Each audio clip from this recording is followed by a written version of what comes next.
अच्छा, तो नाम कभी सुना है दधीची का? दधीची नाम आप ही के मुंह से सुना। हमें के मुंह से सुना है। तो एक कविता की एक लाइन है कि ऋषि दधीची का त्याग अमर है, जिससे विश्व जिया है, और गरल का प्याला गले लगा, शंभू ने यही पिया है। यानी अपने पौराणिक कथाओं में त्याग सबसे बड़ी शक्ति के रूप में सामने आता है। त्याग का मतलब ऐसा नहीं कि आप कुछ कम हो जाते हो, कि कुछ चला गया, बल्कि त्याग एक महाशक्ति के रूप में उभर के सामने आता है। ये ऐसी ही त्याग की एक कहानी है, महर्षि दधीची की कहानी। कहानी की शुरुआत ऐसे होती है कि एक ऋषि हैं जिनका नाम था त्वष्टा। त्वष्टा ऋषि के पुत्र थे त्रिसरा। त्रिसरा ऋषि बड़े तपस्वी थे। वो देवताओं के गुरु भी बनते हैं, आचार्य भी बनते हैं। इतने तपस्वी थे कि इंद्र को उनसे ईर्ष्या होने लगी कि कहीं ऐसा ना हो कि ये जो है हमारा सिंहासन, अच्छा इंद्र को हमेशा ये भय रहता था कि हमारा सिंहासन कोई छुड़ा ना ले। जहां पर सिंहासन है वहां पर भय है, यानी जहां भौतिकता है वहां पर भय है। जो बाहरी संसार से मिल रहा है आपको, आपको पता है कि वो छीना जा सकता है, क्योंकि ये आपके अंदर नहीं है। तो बाहर का तो कोई छीन सकता है। तो इंद्र को हमेशा भय रहता था। तो त्रिसरा से उनको भय होने लगा कि कहीं हमारा ये सिंहासन न छीन ले। तो इंद्र षड्यंत्र के द्वारा त्रिसरा का वध करवा देते हैं। त्रिसरा मर जाते हैं।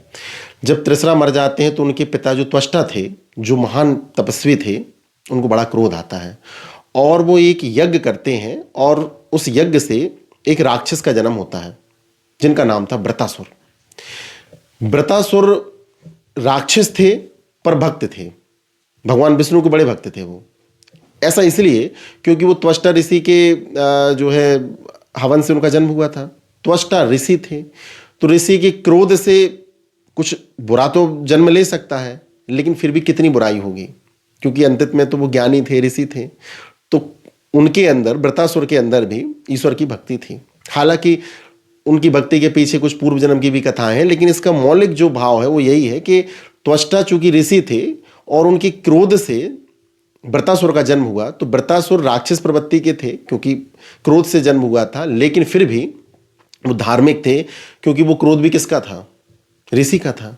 तो विद्वान व्यक्ति का क्रोध भी पूरी तरीका से आसुरी प्रवृत्ति का नहीं हो सकता है, लेकिन क्रोध तो क्रोध होता है। अब क्रोध से वृतासुर का जन्म हुआ। वृतासुर का जन्म हुआ ही था इंद्र को लक्ष्य करके। लक्ष्य था कि इंद्र को समाप्त करना है वृतासुर को। वृतासुर इसमें सफल भी होते हैं। इंद्र को उनके राजपाट से भगा देते हैं। अब ये बात सोचो कि इंद्र ने इसी राजपाट जाने के भय से त्रिसरा जी का वध किया था और अंत में ये राजपाट चला भी गया। यानी अगर आपको कुछ खोने का भय है और आप उससे जो कुकृत्य करते हो, वो कुकृत्य आपको अंत में उससे और बड़ा नुकसान करवा ही देगा। और जो पहले से सिर्फ भय था, त्रिसरा ऋषि ऐसा कुछ करना नहीं चाह रहे थे। वो तो इंद्र को क्यों उनका सिंहासन खाली करने को कहते, क्योंकि उनको तो इस बात में कोई रस ही नहीं होगा ना, वो तो ऋषि थे। लेकिन इंद्र के भय ने, भय किस बात का था? कि सिंहासन चला जाएगा। तो अल्टीमेटली हुआ भी ये कि सिंहासन चला ही गया।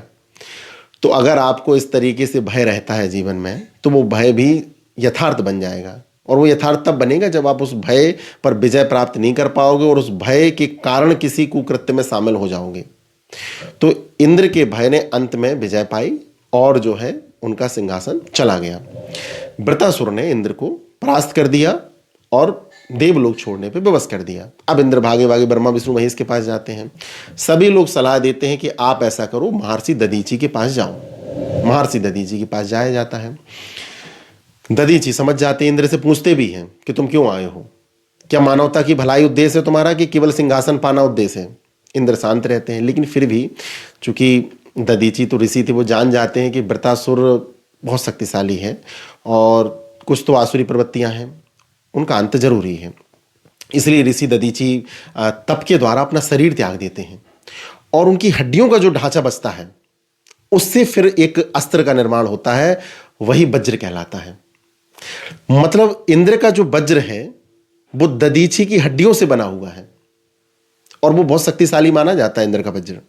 इंद्र के वज्र इतना शक्तिशाली है कि हनुमान जी पे भी जब प्रहार किया था, जब उन्होंने सूर्य निगल लिया था हनुमान जी ने, तब इंद्र ने उसी वज्र से प्रहार किया था।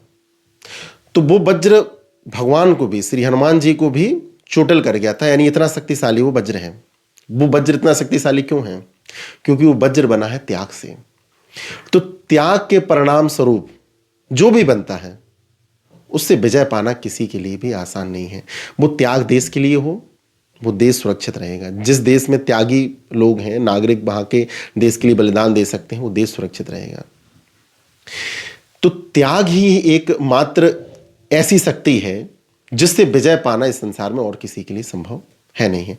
हालांकि ये कहानी पौराणिक है, इनका उद्देश्य कुछ समझाना होता है, लेकिन अब हम ये करते हैं कि पौराणिक कथाओं में भी बात करने लगते हैं, अरे ऐसा थोड़ी ना होता है, ये तो सब कहानियां काल्पनिक हैं। हो सकती हैं काल्पनिक हैं, लेकिन आपके जो वास्तविक जीवन में उसमें परिवर्तन ला सकती हैं। आपको ये सिखा सकती हैं कि जीवन में त्याग का क्या महत्व है।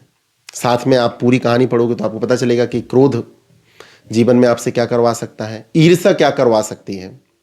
तो इसलिए पौराणिक कथाएं, इनका उद्देश्य ये होता है कि आपको सोचने के आधार प्रदान करना, आपके अंदर कुछ ऐसे मानवीय गुणों का विकास कर देना जिससे मानवता अपने उच्चतम स्तर तक पहुंच सके।